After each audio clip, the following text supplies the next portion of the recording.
तो hello student, welcome back to my channel Samrat academy. तो दोस्तों, मेरा नाम है आकाश और इंतजार की घड़ी जल्दी जल्दी आप लोगों की खत्म हो रही है, क्योंकि इस वीडियो में हम बात करने वाले हैं क्लास 10th सामाजिक विज्ञान के मोस्ट इंपोर्टेंट क्वेश्चन जो कि 2022 बोर्ड एग्जाम में देखने को मिलेगा आपको। और यह चीज़ क्या है, आज की वीडियो क्या है, 10 महत्वपूर्ण लघु उत्तरीय प्रश्न, 20 महत्वपूर्ण अति लघु उत्तरीय प्रश्न में सामाजिक विज्ञान का करा चुका हूँ, 30 महत्वपूर्ण बहुविकल्पीय प्रश्न भी करा चुका हूँ और ये 10 महत्वपूर्ण लघु उत्तरीय प्रश्न बात करने वाला हूँ। इसके बाद जो वीडियो आएगी अब आएगी दीर्घ उत्तरीय पर, ठीक है। इसी तरह फिर बहुविकल्पी इस तरह लगातार सीरीज चलती रहेगी, 1% दिक्कत नहीं होगा, ये 100% गारंटी ले लीजिए हमसे, ठीक है। कि अगर हमारे चैनल पे अगर आप आए हैं तो एकदम बेफिक्र रहिए, आप एकदम टेंशन मुक्त हो जाइए, ठीक है, एकदम टेंशन मुक्त हो जाए, हमारे ऊपर छोड़ दीजिए आप, ठीक है। 1 महीना बस हमारे ऊपर छोड़ दीजिए, 1 महीने के अंदर पूरा का पूरा कोर्स कंप्लीट करा के भेजूंगा। और वादा है कि जो आप लोगों का 90+ मार्क्स आप लोगों का वो नहीं अचीव होता है तब आप हमसे कहिएगा, लेकिन जो क्वेश्चन बताऊंगा उसको आप एक पतली सी कॉपी बना के नोट करके याद करके जाइए आप, ठीक है। बस आपसे एक ही विनती रहती है कि हमारे वीडियो, हमें वीडियो कुछ नहीं चाहिए, हमें वीडियो बस सिर्फ क्या चाहिए, एक प्यारा सा लाइक। बस उम्मीद आपसे यही रहती है कि प्यारा सा लाइक और एक अच्छा सा कमेंट देके आप हमें खुश कर देंगे, ठीक है। और चैनल पर नए होंगे तो चैनल को सब्सक्राइब कर लेंगे, हम तो यही उम्मीद आपसे रखते हैं। बाकी अगर आप उम्मीद हमसे रखते हैं 90+ मार्क्स का तो हमारे विश्वास कीजिए, जितने भी क्वेश्चन मैं बता रहा हूँ सारे क्वेश्चन को नोट कीजिए, याद करके जाइए, ठीक है। बहुत ही ज़्यादा रिसर्च के बाद ये सारी वीडियोज़ तैयार की जा रही हैं और 100% ये सारे प्रश्न देखने को आपको मिलेगा, मेरा वादा है, मेरे पे विश्वास कीजिए, ठीक है। आप किसी पे मत विश्वास कीजिए, जो कोई कह रहा है कुछ भी ना सुनिए, जो मैं कह रहा हूँ वो सुनिए, बस 1 महीने, ठीक है। चलिए, तो 10 महत्वपूर्ण लघु उत्तरीय प्रश्न तैयार करने वाला हूं आप लोगों को। जानते हैं लघु उत्तरीय प्रश्न very very most important question होता है और 4 नंबर के लिए और 3 नंबर के लिए इस कैटेगरी के क्वेश्चन आते हैं। पहला प्रश्न मैं डिस्कस करने वाला हूं, चलिए देख लेते हैं क्या कह रहा प्रश्न। पहला सबसे मोस्ट इंपोर्टेंट प्रश्न पहला ही मैं आप लोगों को उठा के लेके आया हूं यहाँ पे कि जर्मनी का एकीकरण कब और कैसे हुआ है। प्रश्न जाके देख लीजिए कितनी बार पूछा गया है, ठीक है। जर्मनी का एकीकरण कब और कैसे हुआ ये देखते हैं। और यहाँ पे जानते हैं, मैं याद कराऊंगा, कोशिश करूंगा यही याद करवा दूंगा, रट्टा मरवाने की जरूरत नहीं है, यही याद हो जाएगा कंसेप्चुअल। जर्मनी का एकीकरण कब और कैसे हुआ, आइए बढ़ते आगे। तो जर्मनी का एकीकरण कब और कैसे हुआ, तो राष्ट्रवादी भावनाएं मध्यम वर्गीय जर्मन लोगों में काफी व्याप्त थी। जो राष्ट्रवादी भावनाएं था वो जो मध्यम वर्ग के लोग थे जर्मन के, उनमें काफी क्या थी, व्याप्त थी राष्ट्रवादी भावनाएं। उन्होंने क्या किया कि 1848 में जर्मन के महासंघ के विभिन्न इलाकों को जोड़कर एक निर्वाचित संसद द्वारा शासित राष्ट्र राज्य बनाने का प्रयास किया था। उनके लोग जो थे, जर्मन के मध्यवर्गीय जो लोग थे, उन्होंने सन 1848 में उन्होंने किया कि जर्मन के महासंघ के अलग अलग इलाकों से एक लोगों को जोड़कर एक निर्वाचित शासित राष्ट्र राज्य बनाने का क्या किया था, उन्होंने प्रयास किया। कब, 1848 में। देखते हैं आगे क्या होता है भाई। मगर इस पहल को राजशाही और फौज की ताकत ने मिलकर दबा दिया। जैसे उन्होंने संगठन बनाने की कोशिश किया तो इस संस्था मतलब संगठन को जो राजशाही बड़े लोग थे, जो फौज के लोग थे, उन्होंने क्या किया, इसको मिलकर दबा दिया। उनका प्रसा, देखिए आगे पढ़िए, देखिए उनका प्रसा के बड़े भूस्वामियों ने भी समर्थन किया। उनके प्रसा के कौन समर्थन किया, तो बड़े भूस्वामी जो लोग थे उन्होंने उनके प्रसा को क्या किया, समर्थन किया, सपोर्ट दिया उन लोगों को। उसके बाद क्या हुआ, उसके बाद प्रसा ने राष्ट्रीय एकीकरण के आंदोलन का नेतृत्व संभाल लिया। इसके बाद क्या हुआ कि राष्ट्रीय एकीकरण के आंदोलन का नेतृत्व संभाल लिया, ठीक है, प्रसा ने। उसका मुख्यमंत्री कौन बना भाई, देखिए आप लोग को हाईलाइटेड लिखना है। उसका मुख्यमंत्री ऑटो वान बिस्मार्क, ऑटो वान बिस्मार्क इस प्रक्रिया का जनक था, ठीक है। उसका मुख्यमंत्री ऑटो वान बिस्मार्क इस प्रक्रिया का जनक था, जिसने प्रसा की सेना और नौकरशाही की मदद ली, ठीक है। उसने क्या किया, प्रसा के सेना और नौकरशाही की क्या लिया, मदद लिया। कौन, मुख्यमंत्री ऑटो वान बिस्मार्क, ठीक है। चलिए फिर आगे पढ़ते हैं। देखिए लिखा है कि 7 वर्ष के दौरान ऑस्ट्रिया, डेनमार्क और फ्रांस से 3 युद्धों में प्रसा की जीत हुई।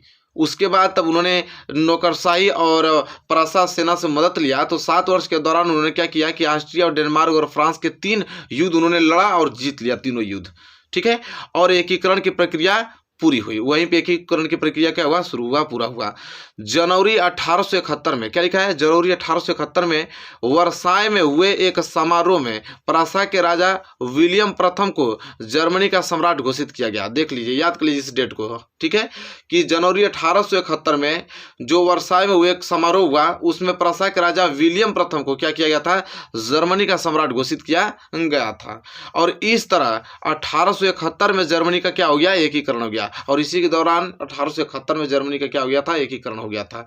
अब मेरे प्यारे विद्यार्थियों पूछा था जर्मनी का एकीकरण कब और कैसे हुआ, तो मैंने पूरा बताया कि 1871 में जर्मनी का एकीकरण हुआ है, तो लास्ट कंक्लूजन निकल गया। और कैसे हुआ था सारी सिचुएशन हमने एक एक करके आप लोगों को बताया, कैसे कैसे क्या हुआ, किस सिचुएशन पे आके उन्होंने जर्मनी का एकीकरण हुआ, ठीक है। तो हमने बहुत अच्छे तरीके से एक्सप्लेन करके आपको बताने की कोशिश किया है। रट्टा तो बिल्कुल मारना नहीं, हमारे क्लास में तो एक भी रट्टा नहीं मारना है, पूरा कंसेप्चुअल सारी चीज़ पढ़ाई जाएंगी, नोट करके याद करके जाके एग्जाम में चुपचाप देके चले आइएगा, बता दे रहा हूँ। क्लियर हो गया ना। तो ये प्रश्न इतने ज़्यादा मोस्ट इंपॉर्टेंट है, तो भाई मैं जो बता रहा हूँ, जो मैं कह दूंगा उसको सत्य मान लीजिए, ठीक है। ये बहुत ज़्यादा रिसर्च पे ये सारे क्वेश्चन बनाए जा रहे हैं, ये नहीं कि जैसे मर्जी सही लिख के बता दिया गया, नहीं, बहुत रिसर्चिंग पॉइंट है, क्योंकि आप हमारे विश्वास करते हैं, हम तो यही चाहेंगे हमारे चैनल से पढ़ के बस बच्चे अच्छे नंबर लाएं और कुछ नहीं। क्वेश्चन नंबर पहला हो गया। क्वेश्चन नंबर दूसरा वेरी मोस्ट इंपॉर्टेंट है, उसको डिस्कस कर लेते हैं, चलिए देखते हैं। चलिए क्वेश्चन नंबर दूसरा देखिए, very very most important question है, इसको मार्क लगा लीजिए और नोट कीजिए तुरंत इसको, कि रॉलेट एक्ट क्या था, उसका विरोध कैसे किया गया, क्या परिणाम हुआ है। तीन चीज आपको बताना है कि रॉलेट एक्ट क्या था, पहले तो ये बताना है, उसका विरोध कैसे हुआ, विरोध हुआ तो परिणाम उसके क्या हुए, ये सारी चीज आपको बताना है। वेरी वेरी मोस्ट इंपोर्टेंट प्रश्न है, ठीक है। तो चलिए देखते हैं रॉलेट एक्ट क्या था। तो हेडिंग आपको डालना है ब्लैक पेन से, रॉलेट एक्ट, और आगे पढ़ना है। कह रहा है कि रॉलेट एक्ट 1919 ईस्वी में पारित एक ऐसा कानून था। देखिए रॉलेट एक्ट एक कानून है, ठीक है, एक्ट जानते हैं आप लोग कानून होता है, जो कि 1919 में पारित एक ऐसा कानून था जिसमें भारतीयों पर किसी तरह के मुकदमे को चलाए बिना शंका के आधार पर गिरफ्तार कर 2 साल तक जेल में बंद किया जा सकता था। वेरी मोस्ट, कितना बहुत वाह वाह, क्या क्या एक्ट था कि 1919 में ऐसा एक्ट पारित हुआ कि सिर्फ आप मुजरिम हो चाहे न हो, आप पे अगर शक लग गया कि भाई ऐसा ये काम कर सकते हैं, उनको चुपचाप पकड़िए और 2 साल जेल में गिरफ्तार कर दीजिए। यही रॉलेट एक्ट था। रॉलेट एक्ट के तहत अगर आपने कोई भी जुर्म भी नहीं किया है, तो आप पे अगर सिर्फ शक हो जाए कि भाई ऐसा कर सकते हैं, तो इनको पकड़िए और 2 साल जेल में रख दीजिए। यही रॉलेट एक्ट था। तो बड़ा डेंजर बात था, बहुत ही ज़्यादा डेंजर से तो है, ठीक है। कब पारित हुआ, 1919 में, याद कर लीजिएगा। तो रॉलेट एक्ट समझा गया ना। इसका विरोध कैसे हुआ, तो विरोध हेडिंग डालिए। तब भारत में लोगों द्वारा रॉलेट एक्ट का विरोध निम्न प्रकार से किया गया था। चलिए देखते हैं कैसे कैसे विरोध इनका हुआ। पहला, विभिन्न शहरों में रैली जुलूसों का आयोजन किया गया था। अलग अलग शहरों में बहुत से बड़े बड़े रैलियों की मदद से जुलूस निकाला गया इसका विरोध करने के लिए, इस एक्ट का, ठीक है। पहला कारण तो यह हुआ इसका, ठीक है। दूसरा कैसे विरोध किया गया, रेलवे वर्कशॉप में कामगार हड़ताल पर चले गए। जितने भी रेलवे वर्कशॉप थे, जितने भी रेलवे के कर्मचारी थे, वो सभी काम छोड़कर हड़ताल पर चले गए, ठीक है। तीसरा कि कई शहरों में दुकानदारों ने दुकान बंद करके अपना विरोध दिया था। बहुत सारे शहर में दुकान लोगों ने बंद कर दिया, सड़क पे जाम लगाया, उन्होंने विरोध कराया कि भाई नहीं, रॉलेट एक्ट को हटाना ही पड़ेगा। ये कैसा एक्ट है भाई कि किसी पर शक लग गया है तो उसको 2 साल जेल में कर दीजिए, ठीक है। बहुत ज़्यादा ही डेंजरस हमको एक्ट लग रहा है। कब हुआ, 1919 में पारित हुआ, ठीक है। तो अब तो हमको नहीं लगता है कि इसमें कोई दिक्कत समस्या का समाधान करना पड़ेगा। अरे तो रट्टा मारने वाली क्या चीज़ है, तो याद नहीं होगी आप लोगों को, बताइए। तो इसमें क्या सोचने वाली समझने वाली बात है। कोई पूछे रॉलेट एक्ट, बता दीजिएगा कि 1919 में पारित हुआ। भैया एक ऐसा एक्ट था ना कि अगर शक हो गया आप पे तो आपको उठाया 2 साल जेल में कर दिया गया। उसका विरोध कैसे हुआ, तो 3 तरीके से विरोध किया गया, ठीक है। रेलवे कर्मचारी सब जुलूस निकाल दिए, जितने भी वो रेलवे वर्कशॉप में काम करने वाले सब हड़ताल पर चले गए। बहुत सारे शहरों में, जो बड़े बड़े शहर में दुकानदार थे, उन्होंने दुकान बंद कर हड़ताल कर दिया कि नहीं, इसका विरोध होना ही चाहिए। बस ये तो है। चलिए आइए, बहुत बोल दिया हमने। क्वेश्चन नंबर तीसरा की तरफ बढ़ते हैं। क्वेश्चन नंबर तीसरा वेरी मोस्ट इंपोर्टेंट क्वेश्चन, और क्या है कि पूना पैक्ट पर किसके हस्ताक्षर हुए, उसके 2 शर्तें लिखे। वेरी मोस्ट इंपोर्टेंट प्रश्न है, ठीक है। चलिए जाके देख लीजिएगा, कहीं पे खोज लीजिए प्रश्न कितना मोस्ट इंपोर्टेंट है। पूना पैक्ट पर किसके हस्ताक्षर हुए, उसकी 2 शर्तें लिखना है। तो चलिए देखते हैं भाई कैसे लिखेंगे। कह रहा है कि पूना पैक्ट पर गांधी जी और डॉक्टर V.R. अम्बेडकर के हस्ताक्षर हुए। बहुत खूबसूरत। पूना पैक्ट पर गांधी जी और किसके हस्ताक्षर हुए थे, डॉक्टर V.R. अम्बेडकर के हस्ताक्षर हुए। ये तो जमान पे ही आपको याद होना चाहिए कि पूना पैक्ट पर किसका हस्ताक्षर हुए, गांधी जी और डॉक्टर V.R. अम्बेडकर के हस्ताक्षर हुए, ठीक है। सितंबर 1932 में हुए पूना पैक्ट की 2 शर्तें निम्नलिखित थी। पूना पैक्ट कब हुआ? 1932 सितंबर में। भाई क्या शर्त था? 2 शर्तें निम्नलिखित थी। कौन कौन? देखिए, पहला शर्त तो यह था कि अंबेडकर द्वारा दलित के लिए अलग निर्वाचन क्षेत्रों की मांग की वापस लेना। अंबेडकर जी चाहते थे कि दलित क्षेत्र जो है उनके निर्वाचन क्षेत्र अलग हो, वो अलग मतदान दें, तो उनके मांगों को वापस लेना पड़ा। ठीक है, यह शर्त था। दूसरा, दलित वर्गों को प्रांतीय एवं केंद्रीय विधायी परिषदों को आरक्षण दिया जाना चाहना। उन्होंने कहा था कि जो दलित के वर्ग हैं, जो प्रांतीय हो चाहे केंद्रीय विधायी परिषद हो, उनको आरक्षण दिया जाना चाहिए, ये भी कंडीशन था। तो भाई यही था कंडीशन आप लोगों का पूना पैक्ट। जब 1932 में सितंबर पूना पैक्ट हुआ ना लागू, तो वहाँ पे 2 शर्त निम्नलिखित या कंडीशन रखी गई, और दोनों को हमने अच्छे तरीके से लिख के आपको बता दिया है। कोई दिक्कत नहीं होगा। प्रश्न नंबर 3 में आराम से जाइए, मुस्कुराते हुए पेपर दे के आइए और अच्छा मार्क्स लेकर आइए। हमारे चैनल का नाम कीजिए, अपने माँ बाप का नाम रोशन कीजिए, बस 2 काम कीजिए। कोई दिक्कत नहीं है, लाइफ में आप हमेशा आगे बढ़ते रहिए। क्वेश्चन नंबर 3 क्लियर हो गया ना? आइए तब बढ़ते हैं क्वेश्चन नंबर 4 की तरफ। चलिए क्वेश्चन नंबर 4, और इस बार मजा आ जाएगा आपको 2022 बोर्ड एग्जाम में। मैं हूं आपके साथ, बिल्कुल टेंशन ना लीजिए। हर एक सब्जेक्ट के जिस सब्जेक्ट में दिक्कत हो रही कमेंट कीजिए, देखिए कैसे वीडियोस पे आती है। क्वेश्चन नंबर 4 देखिए, वेरी मोस्ट इंपोर्टेंट प्रश्न है। 1929 की महामंदी का भारत पर क्या प्रभाव पड़ा? बहुत बार बहुत कॉमन क्वेश्चन है, समझ लीजिए। क्वेश्चन हमने एनालाइज किया, बहुत सारे क्वेश्चन बैंक से देखा, हमने मॉडल पेपर उठा के देखा, ये बहुत कॉमन क्वेश्चन था। ठीक है, कि 1929 की महामंदी का भारत पर क्या प्रभाव पड़ा?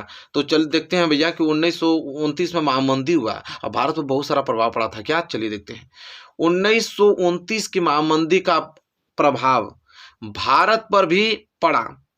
महामंदी ने भारतीय व्यापार को फौरन प्रभावित किया। महामंदी ने पहले महामंदी जो है वो भारतीय व्यापार को तुरंत प्रभावित किया। कैसे किया? तो 1928 से 1934 के बीच देश के आयात निर्यात घटकर लगभग आधे रह गए थे। देखिए कितना मोस्ट इंपोर्टेंट करा है कि 1928 से 1934 के बीच देश के जो आयात और निर्यात होते हैं, जैसे सामान आपने वहाँ किसी दूसरे देश में भेजवाओ या वहाँ से आपने सामान दूसरे अपने देश में लाया, आयात निर्यात आपने किया, यह घटकर लगभग आधे रह गए थे। और 1928 से 1934 के बीच भारत में गेहूं की कीमत 50% गिर गई। देखिए बहुत ज़्यादा नुकसान झेलना पड़ा भारत को। ठीक है, देख रहे हैं भारत में गेहूं की कीमत 50% गिर गई थी। और शहरी निवासियों के मुकाबले किसानों और काश्तकारों को ज़्यादा नुकसान हुआ।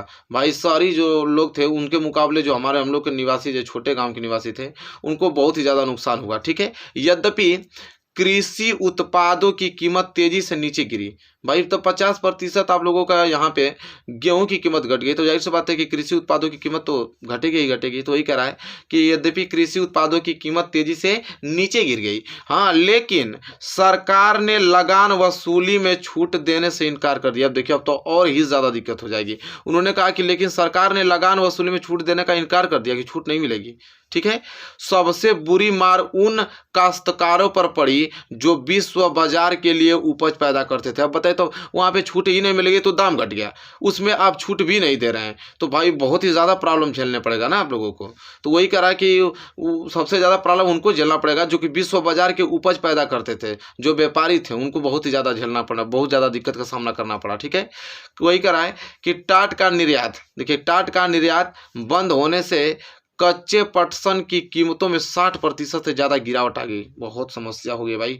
टाट का जैसे निर्यात वहाँ पे बंद हुआ ना, तो वहाँ पे कच्चे पटसन की कीमत में 60% क्या हो गया? गिरावट, बहुत ही ज़्यादा नीचे डाउन चला गया कीमत। यहाँ पे मंदी के इन्हीं सालों में भारत कीमती धातुएं खास तौर से सोने का निर्यात करने लगा। देखिए क्या करा है कि मंदी के इन्हीं सालों में भारत के जो अधिक कीमत धातु है जैसे सोना हुआ, उसका निर्यात करने लगा। 1931 में मंदी अपने चरम पर थी। देखिए 1931 में बहुत ही ज़्यादा मंदी चरम थी, क्योंकि बहुत से सारा दिक्कत हो रहा था, कर वसूली सब बढ़ा दिया गया था, कीमतें पूरा बिल्कुल घटा दिया गया था। ठीक है, और ग्रामीण भारत असंतोष व उथल पुथल के दौर से गुजर रहा था। जाहिर सी बात है भाई कि 1931 में महामंदी बहुत चरम सीमा पे थी, तो जो ग्रामीण लोग थे तो उनमें तो समस्या होगी ही। तो वही करा कि ग्रामीण जो लोग थे भारत के असंतोष व उथल पुथल के दौर से क्या हो रहे थे? गुजर रहे थे। तब हमको तो नहीं लगता भाई कि आपको समझ में नहीं आया होगा कि 1929 की महामंदी का भारत में क्या प्रभाव, पूरा प्रभाव ही तो पड़ रहा है भाई, ये पूरा प्रभाव ही तो पड़ रहा है। अच्छे तरीके से हमने बताया, बस इसको अपने दिमाग से नोट करके और एग्जाम में आएगा तो लिख देना है। ठीक है, बाकी हमने तो अच्छे तरीके से एक्सप्लेन करके लिखा ही है और आप बताने की कोशिश भी किया हूँ। ठीक है, ये आपका लघु उत्तरीय है तो बड़ा तो होगा ही होगा, तो आप लोग भी जानते हैं। दीर्घ उत्तरीय आएगा तो इससे बड़ा होगा, इसमें कोई भी संकोचन वाली बात नहीं है। तो क्वेश्चन नंबर 4 था। ठीक है, चलिए क्वेश्चन नंबर 4 तो क्वेश्चन नंबर 5 की तरफ भी तो बढ़ना है, बहुत सारा क्वेश्चन करना है ना हम लोगों को, एग्जाम की तैयारी अच्छे से करना है। Question number 5 very very most important है। क्वेश्चन नंबर 5 कह रहा है कि लाल मृदा और लेटराइट मृदा में अंतर स्पष्ट कीजिए। वेरी मोस्ट इंपॉर्टेंट प्रश्न है। ठीक है, कि लाल मृदा और लेटराइट मृदा में अंतर स्पष्ट करना है। चलिए देखते हैं भाई, सबसे पहले लाल मृदा हेडिंग डालिए, लाल मृदा की बात पढ़ेंगे, लेटराइट मृदा खुद अंतर समझ में आ जाएगा। लाल मृदा हेडिंग डालिए, लिखिए इस मृदा में लोहे की मात्रा अधिक होने के कारण इसका रंग लाल होता है। जाहिर सी बात है कि लाल मृदा है तो इस मृदा में लोहे की मात्रा अधिक होगी तो इसका रंग क्या होता है, लाल होता है। पहली पॉइंट तो नॉर्मल बात है, आप लोग भी जानते हैं। ठीक है, इसका रंग लाल क्यों होता है भाई, क्योंकि इसमें इस मृदा में लोहे की मात्रा क्या होती है, अधिक पाई जाती है। यह मृदा तमिलनाडु, कर्नाटक, आंध्र प्रदेश, ओडिशा और झारखंड में पाई जाती है। ये जो भी मृदा पाई जाती है कहाँ कहाँ किस राज्य में पाई जाती है, तमिलनाडु, कर्नाटक, आंध्र प्रदेश, ओडिशा और झारखंड में पाई जाती है। दूसरा पॉइंट भी याद हो गया, इसका विकास पठारों पर पाए जाने वाले शैलों से जलवाष्प परिवर्तनों के प्रभाव से होता है। इसका विकास कहाँ होता है, जो पठार पे शैल पाए जाते हैं वहाँ पे जलवाष्प परिवर्तन होता है, मौसम चेंजिंग की वजह से इनका विकास पाया जाता है। यह मृदा उर्वर होती है और कृषि योग्य होती है। इस मृदा में आराम से आप फसल उगा सकते हैं बहुत अच्छे तरीके से। ठीक है, चलिए तो ये कहानी थी किसकी भाई, लाल मृदा की कहानी थी ना। अब तो बाकी है लेटराइट मृदा। अब हेडिंग प्यारी से डालिए, लेटराइट मृदा। अब देखते हैं लेटराइट मृदा। लाल मृदा के बारे में कहानी तो समझ में आई गया, लेटराइट मृदा क्या है उसको देखते हैं। यह मृदा पहाड़ी या ऊंची समतल भूमि में पाई जाती है। कहाँ पाई जाती है, तो यह मृदा पहाड़ी के क्षेत्र में पाई जाती है, ऊंची और समतल भूमि पर पाई जाती है और इसकी ऊपर की तरह प्रायः सख्त होती है। इसकी ऊपर की परत प्रायः सख्त होती है, यहाँ परत लिखिएगा भाई, परत प्रायः क्या होती है, सख्त होती है। यह मृदा गर्म और अधिक वर्षा वाली जलवायु में पाई जाती है। जो मृदा लेटराइट मृदा पाई जाती है बहुत ही ज्यादा अधिक जहाँ वर्षा होती होगी, ठीक है, तो वहां पे यह मृदा पाई जाती है और इसका निर्माण निछालन क्रिया से होता है। निछालन क्रिया मतलब समझते हैं कि जैसे यह मिट्टी, अब बहुत ज़्यादा वर्षा होगी तो यह मिट्टी के जो ऊपरी परत होगा कट के फेंका जाएगा, इधर उधर बह जाएगा, जो कंकड़ पत्थर नियर जो छोटे छोटे कण बन जाएंगे वही लेटराइट मृदा का निर्माण होता है। ठीक है, तो वही कह रहा है कि इसका निर्माण निछालन क्रिया से होता है। इसमें क्या पाया जाता है भाई, बॉक्साइड और एल्युमिनियम ऑक्साइड अधिक होता है। इस मृदा में बॉक्साइड और एल्युमिनियम ऑक्साइड अधिक होता है और लेटराइट मृदा पर अधिक मात्रा में खाद और रासायनिक उर्वरक डालकर खेती की जा सकती है। भाई जाहिर सी बात है कि जो ऊपरी मिट्टी रहेगा मिट्टी पूरा कट के इधर उधर चला गया तो जो कंकड़ बालू जो छोटे छोटे कण रहेंगे उसमें अधिक खाद अगर आप नहीं डालेंगे, रासायनिक उर्वरक अधिक नहीं डालेंगे तो खूब खेती हुआ ना। तो वही कह रहा है कि उसमें रासायनिक उर्वरक डालकर खेती की जा सकती है लेटराइट मृदा में। तो हमको तो नहीं लगता है कि लाल मृदा और लेटराइट मृदा में कोई अब अंतर पूछेगा तो आप चुपचाप रहेंगे, उसको तुरंत बता के उसका मुंह बंद कर देंगे। ठीक है, और एग्जाम में पूछेगा तो एकदम कॉपी भर दीजिएगा। चलिए क्वेश्चन नंबर 5 क्लियर है ना, बहुत ज़्यादा महत्वपूर्ण है। क्वेश्चन नंबर 6 देखिए, वेरी वेरी मोस्ट इंपोर्टेंट प्रश्न मैं आप लोगों के सामने लेके आया हूँ कि जैव विविधता क्या है, जाके देखिए नेट पे सर्च में कहीं मार लीजिए, दुनिया की कहीं किसी बुक में कहीं किताब में मार लीजिए कि क्वेश्चन मोस्ट इंपोर्टेंट है कि नहीं, और कितनी बार पूछा गया है और किस सत्र में पूछा, जाके देख लीजिएगा। क्वेश्चन नंबर 6, जैव विविधता क्या है, मानव जीवन में इसकी महत्व का वर्णन कीजिए। वेरी मोस्ट इंपोर्टेंट है। तो सबसे पहले हेडिंग डालना है जैव विविधता का अर्थ। पहले जानेंगे हम लोग कि जैव विविधता है क्या, तब ना जानेंगे कि मानव जीवन में इसका क्या महत्व है। तो जैव विविधता का अर्थ देखिए, लिखिए हेडिंग, समझिए क्या है कि जैव विविधता जीव मंडलों में पाए जाने वाले जीवों की विभिन्न जातियों में पाए जाने वाली विविधता है। कह रहा है कि जो जैव विविधता होती है वो जीव मंडल में जितने भी जीव पाए जाते हैं ना वो विभिन्न जाति में, अलग अलग जातियों में पाए जाने वाली क्या है, विविधता है। दूसरे शब्दों में कहें तो यह जैव विविधता वनस्पति एवं प्राणियों में पाए जाने वाले जातीय विभेद को प्रकट करती है, अलग अलग जातियों को विभेद को प्रकट करती है क्या, जैव विविधता। ठीक है, कि ये किस जाति के किस जाति के हैं। ठीक है, भूपृष्ठ पर देखिए लिखा आगे, भूपृष्ठ पर वर्तमान जैव विविधता अरबों वर्षों से हो रहे जीवन के सतत विकास की प्रक्रिया का परिणाम है। कह रहा है कि हमारे भूपृष्ठ पे वर्तमान में जो जैव विविधता है ना वो अरबों वर्षों से हो रहे जीवन के सतत विकास की क्या है, एक प्रक्रिया का क्या है, परिणाम है। और पर्यावरण ह्रास के कारण जैव विविधता का क्षय हुआ है। हमारे पर्यावरण ह्रास के कारण जैव विविधता का क्या हुआ है, क्षय हुआ है। जीवों की अनेक प्रजातियां लुप्त हो गई है तथा कई संकटग्रस्त हैं। देखिए जीवों में, देखिए जो जीव होते हैं हमारे जीव में अलग अलग गुण धर्म के आधार पर अलग अलग उनकी प्रजातियां होती हैं, उनमें विभेदन पैदा करती है जातियों के आधार पर, उसी को जैव विविधता कहते हैं। ठीक है, यहाँ पे क्लियर हो गया होगा आप लोगों को। और कह रहा है कि इसका बहुत ही ज़्यादा ह्रास हुआ है। कब? जब पर्यावरण का ह्रास हुआ ना, तो उसमें बहुत ज़्यादा गिरावट हुई है जैव विविधता में। ठीक है, तो वही कह रहा है कि जीवों की अनेक प्रजातियां लुप्त हो गई हैं तथा कई संकटग्रस्त भी हुए हैं। तो जैव विविधता तो आपको समझ में आ गया कि जैव विविधता है क्या भाई। ठीक है, तो आई होप क्लियर हो गया होगा जैव विविधता, कि जैव विविधता जीवमंडल में पाए जाने वाले जीवों की विभिन्न जातियों में पाए जाने वाली विविधता है। वही कह रहा है ना कि दूसरे शब्दों में कह सकते हैं कि जैव विविधता वनस्पति एवं प्राणियों में पाए जाने वाले जाति के विभेद को क्या कर देता है? प्रकट करता है। ठीक है, उसी को हम जैव विविधता कहते हैं। भाई देख लेते हैं कि मानव जीवन के लिए महत्व क्यों होता है जैव विविधता। तो यहाँ पे भी हेडिंग है, वेरी मोस्ट इंपोर्टेंट। क्या है मानव जीवन के लिए महत्व इसका? तो लिखिए, मानव अपने उत्पत्ति काल से ही विभिन्न आवश्यकताओं की पूर्ति जीव जगत से ही करता चला आ रहा है। सही बात है, बहुत साल पहले से ही जो अपनी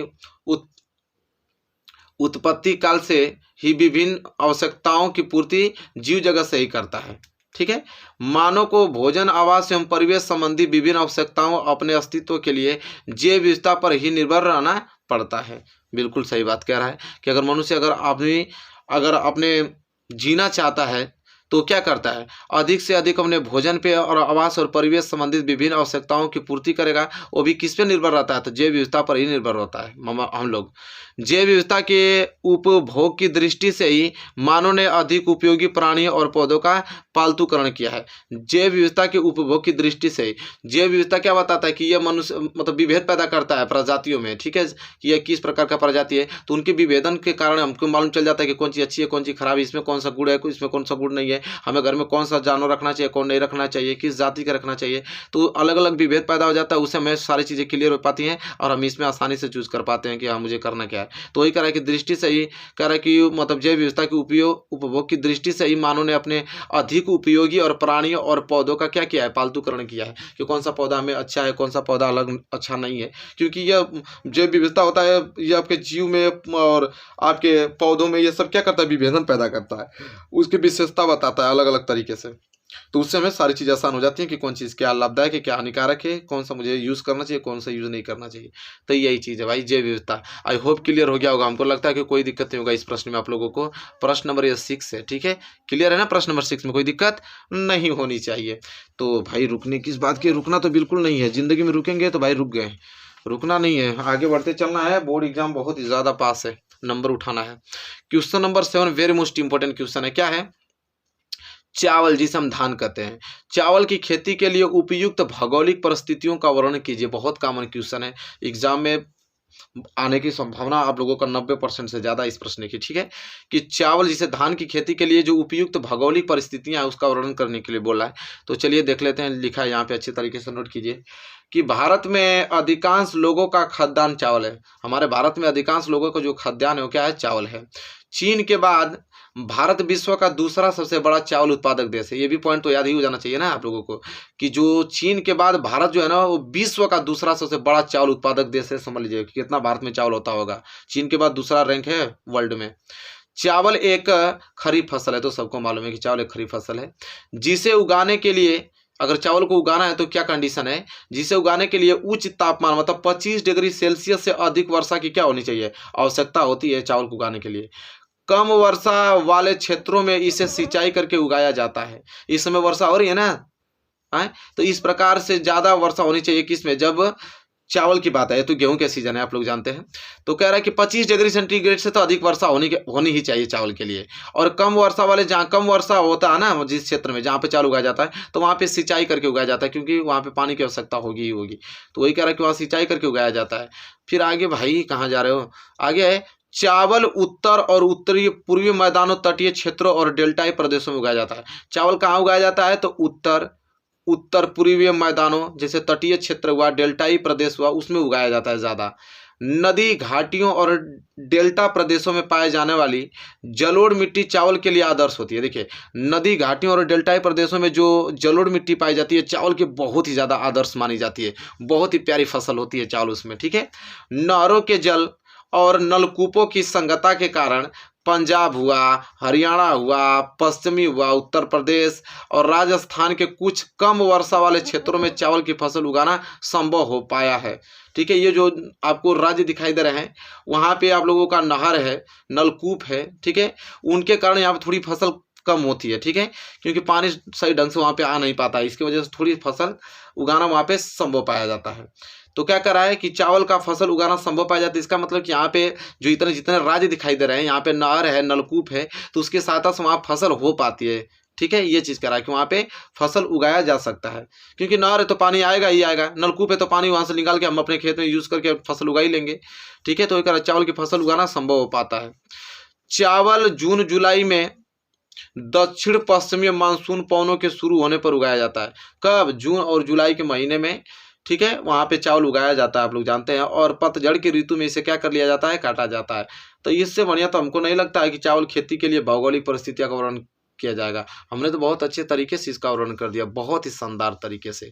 और आपको बस नोट करना है, अपने तरीके से इसको जाके अपनी भाषाओं में, अपने शब्दों में वर्णन कर देना है बोर्ड एग्जाम की कॉपी में। ठीक है, चलिए question number 8, very most important. क्या प्रश्न है भाई? क्वेश्चन नंबर 8 देख लीजिए, बहुत प्यारा प्रश्न है कि आग्नेय तथा क्रांतिक चट्टानों में खनिजों का निर्माण कैसे होता है। कह रहा है कि आग्नेय तथा जो क्रांतिक चट्टान होते हैं उनमें खनिज का निर्माण कैसे होता है, ये बताइए। वेरी मोस्ट इंपोर्टेंट प्रश्न है। तो चलिए देखते हैं कैसे भाई होता है। तो यहाँ पे लिखना है उत्तर आप लोगों को कि आग्नेय तथा क्रांतिक चट्टानों में खनिज दरारों, जोड़ों, भ्रंशों में, विवरणों में मिलते हैं। देखिए, जो आग्नेय तथा क्रांतिक चट्टान होते हैं उसमें खनिज जो मिलता है ना, वो जोड़ों और भ्रंशों और विवरों में मिलते हैं, मोटे मोटे यहाँ पे इस तरह परतों में मिलते हैं। ठीक है, कौन? खनिज छोटे जमाव सिराओं के रूप और वृहत जमाव परत के रूप में पाए जाते हैं ना। मैंने कहा क्या कि छोटे छोटे सिराओं के रूप में और बड़े बड़े जमाव के रूप में पाए जाते हैं। और इनका निर्माण भी अधिकतर उस समय होता है जब यह तरल और गैसीय अवस्था में दरारों के सहारे भूपृष्ठ की ओर ढकेले जाते हैं। इसका निर्माण कब होता है? याद कर लीजिए, इसका निर्माण अधिकतर उसी समय होता है कि जब यह तरल अथवा किस रूप में होते हैं? गैसीय के रूप में होते हैं। और दरारों के सहारे कहाँ पे? भूपृष्ठ की ओर क्या किए जाते हैं? ढकेले जाते हैं। उसी समय उनका निर्माण होता है। और ऊपर आते हुए यह ठंडे होकर जम जाते हैं। जैसे ही गैस ऊपर आता है तो उसका टेम्परेचर लो होता है, इसके बाद वो ठंडा होकर क्या हो जाता है? जम जाता है। और मुख्य धातु खनिज जैसे में जस्ता हुआ, तांबा हुआ, जिंक हुआ और क्या है आपका? सीसा, ये सब क्या है? मुख्य यहाँ पे आपको खनिज है, उसका पदार्थ खनिज, ये खनिज के रूप में जैसे जस्ता हुआ, तांबा, जिंक आदि ये सब खनिज के रूप में पाए जाते हैं। ठीक है, तो ये प्रश्न नंबर 8वां था। आपको समझ में आ गया होगा कि आग्नेय तथा क्रांतिक चट्टान में खनिज का निर्माण कैसे होता है। तो समझ में आ गया ना कि आग्नेय तथा क्रांतिक चट्टान में खनिज का निर्माण कैसे होता है? वो जोड़ों और भ्रंशों और विवरों के रूप में मिलते हैं। ठीक है, और जब यह छोटे जमाव और बड़े सिराओं के रूप में इनका निर्माण होता है। ठीक है, इनका निर्माण उस समय अधिक होता है कि जब यह गैसीय अवस्था में होते हैं। जब ये ऊपर आते हैं तो उनका टेम्परेचर लो होकर वो जम जाता है परत के रूप में, और वहाँ से खनिज का निर्माण हो जाता है। जैसे कुछ खनिजों का पदार्थ होता है, जस्ता, तांबा, जिंक और सीसा का निर्माण होता है। ठीक है, तो आई होप क्लियर हो गया होगा प्रश्न नंबर 8वां, कोई दिक्कत नहीं होगा इसमें आप लोगों को। ठीक है, चलिए प्रश्न नंबर 8वां था। तो भाई प्रश्न नंबर 9वां तो वेरी मोस्ट इंपोर्टेंट है। आइए देखिए क्या बोल रहा है कि व्यापार से आप क्या समझते हैं। बहुत प्यारा प्रश्न, बहुत प्यारा प्रश्न है। व्यापार से आप क्या समझते हैं? स्थानीय व अंतर्राष्ट्रीय व्यापार में अंतर स्पष्ट कीजिए। बहुत प्यारा प्रश्न है। चलिए सबसे पहले हम जानेंगे व्यापार क्या होता है, फिर हम जानेंगे कि स्थानीय व्यापार क्या होता है और अंतर्राष्ट्रीय व्यापार में अंतर भी समझेंगे। तो चलिए पहले व्यापार के बारे में जानते हैं। कह रहा है कि राज्यों व देशों के बीच, बहुत सारे राज्य हैं, बहुत सारे देश हैं, उनके बीच विभिन्न वस्तुओं का आदान प्रदान व्यापार कहलाता है। जाहिर सी बात है, बहुत सारे राज्य, एक राज्य दूसरे राज्य में अपना व्यापार करेंगे, चाहे एक देश दूसरे देश में अपना व्यापार करेगा, वस्तुओं का आदान प्रदान करेगा। वस्तुओं का आदान प्रदान ही व्यापार तो कहलाता है। तो राज्य व देशों के बीच विभिन्न वस्तुओं का आदान प्रदान व्यापार कहलाता है। और स्थानीय व अंतर्राष्ट्रीय व्यापार में अंतर निम्नलिखित है। कौन कौन? तो पहले चलिए जानते हैं अंतर्राष्ट्रीय व्यापार क्या होता है, इसके बाद जानेंगे कि स्थानीय व्यापार क्या होता है। अंतर्राष्ट्रीय व्यापार उसे कहते हैं कि दो देशों के मध्य विभिन्न वस्तुओं का आदान प्रदान अंतर्राष्ट्रीय व्यापार कहलाता है। कह रहा दो देश होने चाहिए, राज्य नहीं। दो देश के बीच अगर वस्तु का आदान प्रदान हो रहा है तो अंतर्राष्ट्रीय व्यापार कहलाता है। और यह समुद्री, हवाई वह स्थलीय मार्गों द्वारा हो सकता है। जो भी व्यापार होता है वो समुद्र के तहत, चाहे हवाई जहाज़ों के तहत यह व्यापार संभव हो सकता है, चाहे स्थलीय मार्गों द्वारा यह व्यापार संभव हो सकता है। किसी देश के अंतर्राष्ट्रीय व्यापार की प्रगति उसके आर्थिक विकास का क्या है, सूचक है। ठीक है, तो अंतर्राष्ट्रीय व्यापार आपको समझ में आ गया कि दो देशों के मध्य जो कोई किसी भी सामान का लेन देन आदान प्रदान होता है उसी को अंतर्राष्ट्रीय व्यापार कहते हैं। और वह समुद्र के साथ आप कर सकते हैं, हवाई जहाज़ों के साथ कर सकते हैं, आपके स्थलीय मार्गों के द्वारा उस व्यापार को कर सकते हैं। और किसी भी देश का अंतर्राष्ट्रीय व्यापार की जो प्रगति होगी, बढ़ोतरी होगी, उसके आर्थिक विकास पर सूचक होगी। उसकी आर्थिक विकास जितना अधिक होगी, अधिक आदान प्रदान करेगा भाई। जिसकी जितनी कमी होगी, जिसकी जितनी अधिक मात्रा, अगर आपके देश में कोई चीज़ ज़्यादा है तो आप उसको बेच सकते हैं, आपकी जिसमें कमी है उसको आप ला सकते हैं किसी दूसरी देश से। यही तो होता है भाई व्यापार। हाँ, अब स्थानीय व्यापार क्या होता है? तो स्थानीय व्यापार होता है कि एक देश के अंदर, वो तो दो देशों के मध्य होता है ना। अभी देखा, एक देश के अंदर विभिन्न वस्तुओं का आदान प्रदान स्थानीय व्यापार कहलाता है। मतलब देश के अंदर छोटे छोटे राज्य होते हैं, उन दोनों राज्यों के बीच अगर किसी वस्तुओं का आदान प्रदान होता है उसको स्थानीय व्यापार कहते हैं। कहने का मतलब यही चीज होता है। तो एक देश के अंदर विभिन्न वस्तुओं का आदान प्रदान स्थानीय व्यापार कहलाता है। और स्थानीय व्यापार शहरों में, कस्बों में और गाँव में क्या होता है? ठीक है, यह जो स्थानीय व्यापार कहाँ होता है? शहर में होता है, कस्बों में होता है, गाँव में होता है। ठीक है, हमने बताया ना। तो ये चीज होता है स्थानीय व्यापार। तो हमको तो नहीं लगता है कि व्यापार क्या होता है भाई। स्थानीय व्यापार अंतर्राष्ट्रीय व्यापार में अंतर भी विभेद कर दिया हमने। और आराम से इसको पढ़ के जाइएगा, नोट करके एग्जाम में तहलका मचने वाला है इस बार। ठीक है, सम्राट एकेडमी चैनल पे आप आए हैं, इतना याद रखिए। चलिए क्वेश्चन नंबर 10 आइए देख लेते हैं। क्वेश्चन नंबर 10 क्या है कि संघवाद क्या है। क्वेश्चन नंबर 10वां वेरी मोस्ट इंपोर्टेंट क्वेश्चन है। कह रहा है कि संघवाद क्या है, इसकी प्रमुख विशेषताएं लिखिए। बहुत प्यारा प्रश्न है। तो सबसे पहले हम जानेंगे कि संघवाद क्या है, इसके बाद इसकी विशेषता भी लिखने वाले हैं हम लोग। तो संघवाद है, नहीं डालिए, लिखिए कि संघवाद सरकार का एक प्रारूप है। जो संघवाद है वो सरकार का एक क्या है, प्रारूप है, उसका ही रूप है, जिसमें सर्वोच्च सत्ता केंद्रीय प्राधिकार और उसकी विभिन्न आनुषंगिक इकाइयों के बीच बंट जाती है। कह रहा है कि संघवाद जो होता है सरकार का ही एक प्रारूप है, जिसमें सर्वोच्च सत्ता और केंद्रीय प्राधिकार उसकी विभिन्न आनुवंशिक इकाइयों के बीच क्या हो जाती है, बट जाती है। ठीक है, संघवाद कहलाता है। संघवाद की प्रमुख विशेषताएं क्या क्या विशेषताएं भाई देख लेते हैं। तो संघवाद की प्रमुख विशेषताएं निम्नलिखित हैं। क्या निम्नलिखित हैं? तो विशेषता देखिए, यहाँ पे हमने 5 विशेषता लिखा खूबसूरत तरीके से। तो देख लेते हैं भाई क्या क्या। पहला विशेषता क्या है संघवाद की, कि यहाँ सरकार 2 या अधिक अस्त्रों वाली होती है। यहाँ जो सरकार होती है 2 या 2 से अधिक अस्त्रों वाली होती है, आप लोग भी जानते हैं। ठीक है, और दूसरा पॉइंट कि अलग अलग स्तर की सरकारें एक ही नागरिक समूह पर शासन करती है। देखिए, 2 अलग अलग स्तर की सरकारें एक ही नागरिक समूहों पर क्या करती हैं, शासन करती हैं। पर कानून बनाने कर वसूलने और प्रशासन का अलग अलग अपना अधिकार क्षेत्र होता है। देखिए अब कितना बहुत ही ज़्यादा दिक्कत है कि नहीं। अलग अलग स्तर की सरकारें एक ही नागरिक समूह पर शासन करती हैं, पर कानून बनाने का जो कर वसूलने और प्रशासन का उनका अपना अपना अधिकार क्या होता है, क्षेत्र होता है। अपना अलग अलग तरीके से अलग अलग प्रशासन और कर वसूलने का जो क्षेत्र होगा, उन लोगों का अधिकार वो क्या होगा, क्षेत्र अलग अलग होता है। ठीक है, और तीसरा क्या है कि विभिन्न स्तरों की सरकारों के अधिकार, अलग अलग स्तरों की सरकारों का जो अधिकार क्षेत्र संविधान में स्पष्ट रूप से वर्णित होते हैं, और इसलिए संविधान सरकार के हर स्तर के अस्तित्व और प्राधिकार की गारंटी की क्या होता है, सुरक्षा देता है ये चीज।